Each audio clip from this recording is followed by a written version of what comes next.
Энэ бол түүний амьдралын хамгийн ичгүүртэй үе болоод байна. Америк нэгдсэн улсын Конгрессийн гишүүн Энтони Уэйнер Нью-Йорк хотод Twitter вебсайтад тавигдсан нүцгэн зургуудынхаа талаар тайлбар хийх шаардлагатай болоод байгаамаа.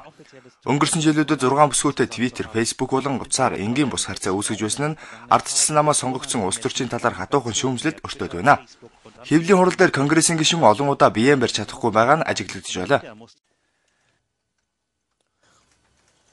Би үнэнээ хэлээгүй.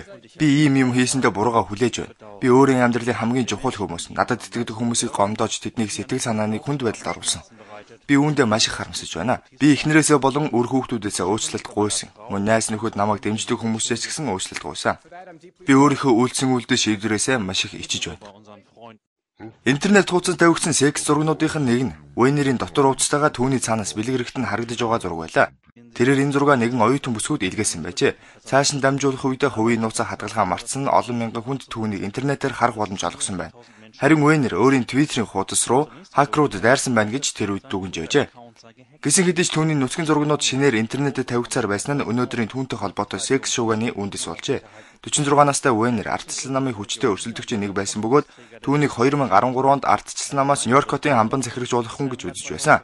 Хэдийгээр түүнийг тойрсон таагүй шуугиан дэгцээр байгаа ч тэрээр Конгрессийн гишүүний суудлаа өгөхийг хүсэхгүй байгаа юм.